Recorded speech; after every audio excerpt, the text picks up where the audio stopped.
ምግባችሁን በፌስታል እየቆጠራችሁ ለምትጥሉ ቤተሰቦች ካሁን በኋላ የተረፋችሁንም ምግብ ሆነ ፍሪጅ ያስቀመጣችሁትንም ምግብ ሆነ ወደ ቆሻሻ መጣል ቀረ። ከናንተ የሚጠበቀው ደውላችሁ እንደነዚህ ያሉ ብራንድ እቃዎችን በ5 ሰከንድ ብቻ የሚያሞቁ ብራንድ የሆኑ እቃዎችን ደውላችሁ ከኑር ጋር መውሰር ብቻ ነው ከናንተ የሚጠበቀው። ሌላ ምንም ነገር አይፈልግም ከናንተ።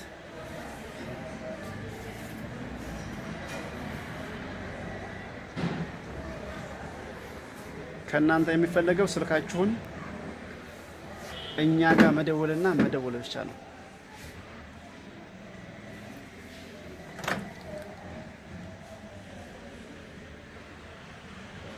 እንደነዚህ ያሉ ብራንድ እቃዎችን ይዤላችሁ ብቅ ብያለሁ።